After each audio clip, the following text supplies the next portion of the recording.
Hello, नमस्कार दोस्तों। मैं जयविंद्र मौर्य, कला शिक्षक, केंद्रीय विद्यालय दिरांग, अरुणाचल प्रदेश से। दोस्तों, आर्ट एजुकेशन की तैयारी के लिए आप हमारे चैनल जयविंद्र मौर्य जय आर्ट्स को सब्सक्राइब कर सकते हैं। दोस्तों में अधिक शेयर करिए। हम दोस्तों आप सब लोग के लिए यूट्यूब पे वीडियो बना रहे हैं आर्ट प्रिपरेशन के लिए, तो आप लोग अच्छे से तैयारी करिए, आगे एग्ज़ाम में सक्सेस होइए। थैंक्स दोस्तों।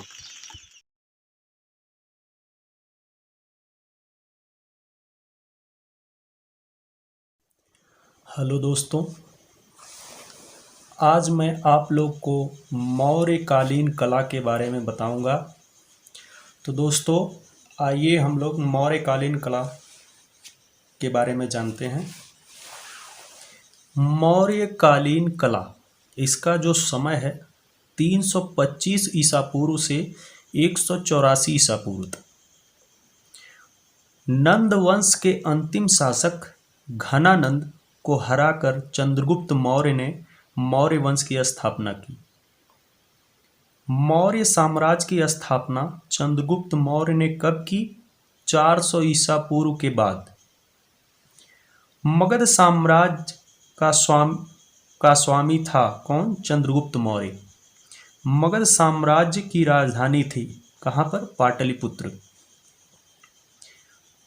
चंद्रगुप्त मौर्य ने राजप्रासाद तथा सभा भवन कहाँ बनवाया जिस पर ओपदार पालिश की गई थी? पाटलिपुत्र में।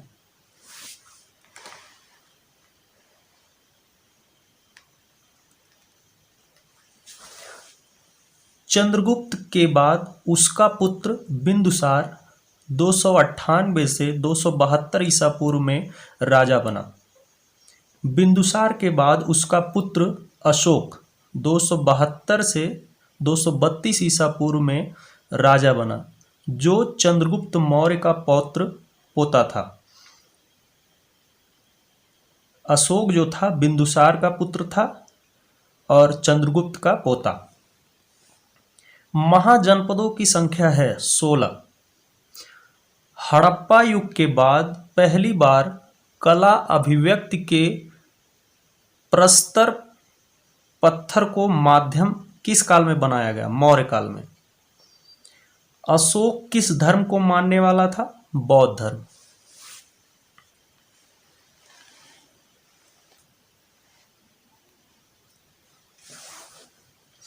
कौटिल्य के अर्थशास्त्र और सीरियाई राजदूत मेगास्थनीज की इंडिका से किस काल के साक्ष्य मिलते हैं? मौर्य काल। चीनी यात्री फाहियान किसके समय भारत आया था? चंद्रगुप्त द्वितीय, जिसे हम विक्रमादित्य के नाम से भी जानते हैं। भिक्षुओं के आवास के लिए गया के निकट बराबर तथा नागार्जुनी की पहाड़ियों में गुफाओं का निर्माण किसने कराया? सम्राट अशोक और उसके पौत्र दशरथ ने।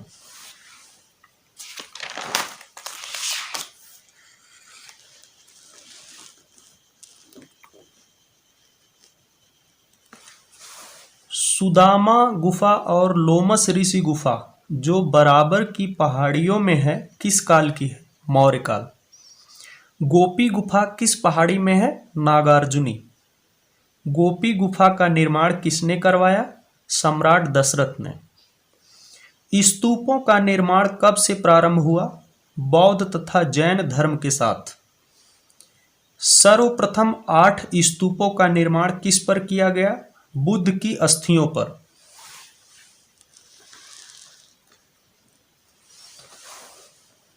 अशोक ने कितने स्तूपों का निर्माण कराया? 84,000। मौर्यकालीन स्तूप किससे बने हैं? ईंटों से।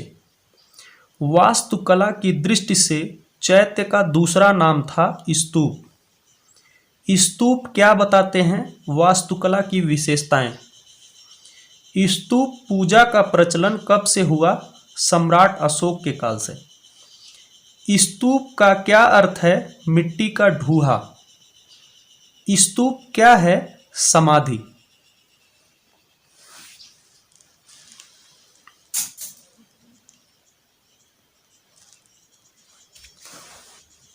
स्तूप किसका प्रतीक है? महापरिनिर्वाण का। स्तूप का उल्लेख सर्वप्रथम किस वेद में मिलता है? ऋग्वेद। स्तूपों का आकार कैसा होता है? अर्धचंद्राकार। सारनाथ में स्थित धमेख या धर्मराजिका स्तूप का निर्माण किसने कराया था? अशोक ने। धमेख स्तूप का निर्माण किस शासक के द्वारा कराया गया? गुप्त शासक द्वारा।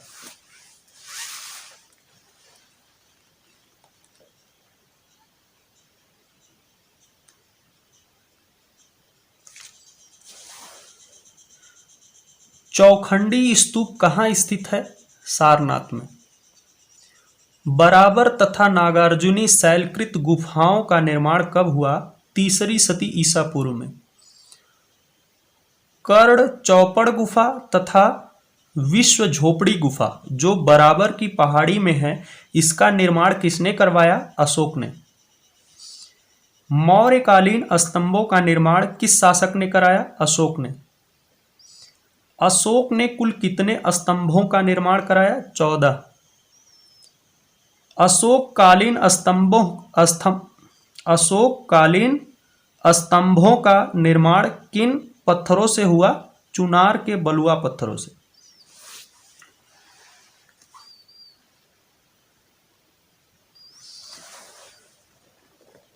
अशोक द्वारा निर्मित स्तंभों की ऊंचाई कितनी है? 40 से 50 फीट।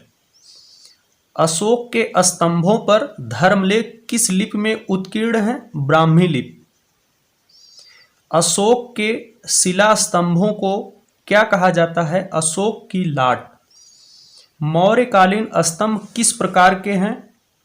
सपाट, गोल और उस पर चिकनी ओपदार पालिश है। सांची स्तंभ के शीर्ष पर कितने सिंह स्थित हैं? 4। सारनाथ स्तंभ के शीर्ष पर कितने सिंह स्थित हैं? 4। सारनाथ स्तंभ पर 4 सिंहों के साथ स्थित चक्र किसका प्रतीक है? धर्म चक्र प्रवर्तन का। अशोक स्तंभ पर कितने पशु अंकित हैं? 4। अशोक स्तंभ पर कौन कौन से पशु अंकित हैं? हाथी, घोड़ा, सांड और शेर। दोस्तों, इसमें जो सारनाथ का सिंह शीर्षक है उसे हम डिटेल में जान लेते हैं, क्या चीज है वो।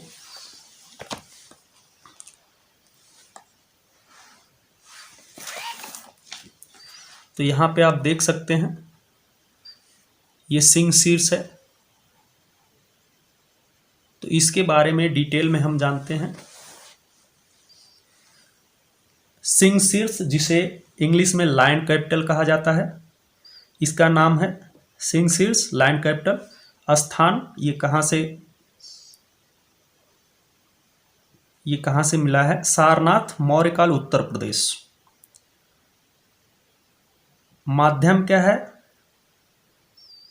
पॉलिश किया हुआ बलुआ पत्थर, जिसे इंग्लिश में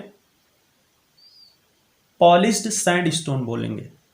इसका समय जो है ईसा पूर्व तीसरी सदी, इंग्लिश में इसे 3rd सेंचुरी BC बोलेंगे। कलाकार का नाम नहीं पता है। संग्रह, इसका कलेक्शन कहाँ है? सारनाथ संग्रहालय, उत्तर प्रदेश। सारनाथ संग्रहालय में ये रखा गया है। इसके बारे में विस्तार रूप से जानते हैं। इसको प्रसिद्ध मौर्य सम्राट अशोक ने सारनाथ में स्थापित करवाया था। दरअसल वह भगवान बुद्ध द्वारा वाराणसी के निकट सारनाथ में दिए गए प्रथम प्रवचन धर्मचक्र प्रवर्तन जैसी ऐतिहासिक घटना को यादगार बनाना चाहता था। इस स्तंभ के 5 मुख्य भाग थे। मुख्य शिला स्तंभ शाफ्ट, जो कि अब कई भागों में टूटकर खंडित हो चुका है। यह कई भागों में टूट गया है। कमल आकृत वाला घंटीनुमा आधार, ये जो है कमल के समान आकृत वाला ये घंटीनुमा आकार है। घंटीनुमा आधार के ऊपर गोल चक्र ड्रम, जिस पर शक्ति व साहस से भरे 4 पशुओं हाथी, बैल, सिंह, घोड़े को घड़ी की सुइयों के अनुरूप दौड़ते हुए दिखाया गया है तथा उनके बीच 24 तीलियों वाले धर्मचक्र बने हैं। यहाँ पर आप देख सकते हैं, यहाँ पर ये 4 पशु यहाँ पर हैं, अश्व, वृषभ, हाथी, यहाँ पर हाथी, बैल, सिंह और घोड़े 4 पशु हैं और प्रत्येक के बीच में एक एक चक्र बना हुआ है और ये क्लॉक वाइज बना है, जैसे घड़ी की सुई चलती है ठीक उसी प्रकार से।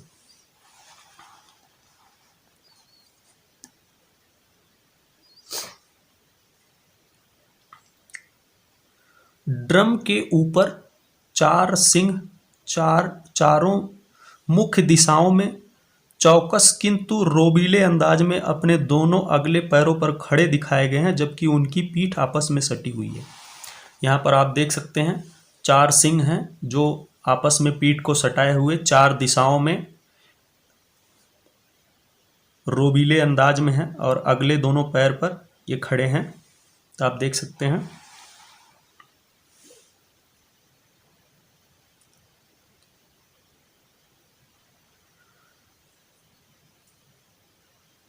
इस सिंह शीर्ष का सबसे ऊपरी भाग 24 तिल्लियों वाला एक धर्मचक्र क्राउनी व्हील जो कि अब खंडित अवस्था में सारनाथ संग्रहालय में पड़ा हुआ है। इसके ऊपर जो था एक धर्मचक्र है वो खंडित अवस्था में है, जो सारनाथ संग्रहालय में रखा हुआ है।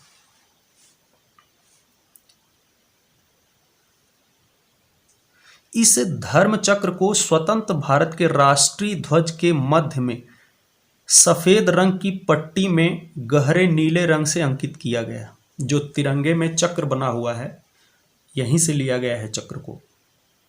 इस सिंह शीर्ष को बिना धर्मचक्र जो कि मुकुट स्वरूप इसके शीर्ष पर था तथा बिना घंटीनुमा आधार के गणतंत्र भारत के राष्ट्रीय चिन्ह के रूप में सभी राष्ट्रीय महत्व के दस्तावेजों पर प्रयोग किया जाता है। दोस्तों, मौर्य काल में ये जो सिंह शीर्ष है काफ़ी इम्पोर्टेंट है और लगभग हर एक एग्ज़ाम में इससे क्वेश्चन आते रहते हैं। कोई भी आप कंपटीशन एग्ज़ाम देंगे, NBS, KVS, DSSB, UP, TGT, PGT में आते रहते हैं, तो आप इसे अच्छे से एक एक चीज़ें डिटेल में पढ़ें। एक एक चीज़ें आपको पता होनी चाहिए। इसको पढ़ने के बाद दोस्तों आप एग्ज़ाम में बैठेंगे, आप 100% क्वेश्चन सॉल्व जरूर करेंगे। तो आप अच्छे से पढ़ें, इसे नोट्स में अपने नोट करें और यदि आपको मेरा वीडियो अच्छा लग रहा है तो ज़्यादा से ज़्यादा अपने दोस्तों में शेयर करें, मेरे चैनल को सब्सक्राइब करें। धन्यवाद दोस्तों।